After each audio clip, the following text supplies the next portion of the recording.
Tava ele e outro cara com as danças diferentes da porra aqui. Eu pensei que ele era boiola. Eu digo, não. Aí troquei ideia com a coroa. Aí no outro dia. Aí isso foi no domingo. Na segunda-feira eu fui trabalhar. Na terça eu cheguei de manhã, mandaram embora.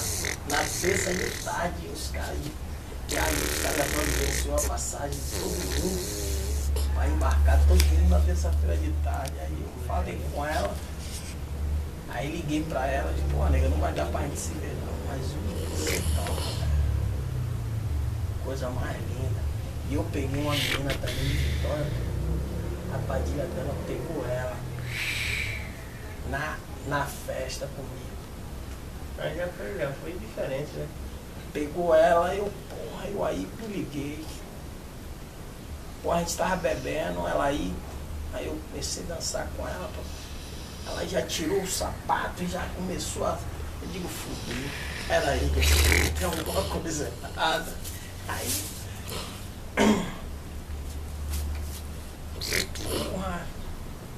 Eu digo, velho, eu moro embora. Aí peguei ela, vamos embora. Eu ia levar ela pra casa pra lascar.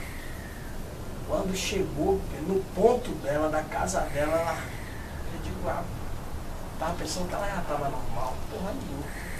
A mulher já tava com ela. Ela, não, é aqui que eu desço. Sim. Eu digo, você não vai lá pra casa não? Ela disse, não, eu não vou pra sua casa. Eu vou pra minha casa. Dói. Sabe de como? Tinha de rolar, já rolou. Deixa essa porra pra lá. E no outro dia, porra, no outro dia ela tava fodida. Porra, ficou mal pra caralho ela. A gente bebeu essa porra. No outro dia ela ficou mal. Aí a irmã dela pensando que eu tinha feito alguma coisa, né, dado alguma porra. Ela disse, não, só foi bebida, a gente bebeu.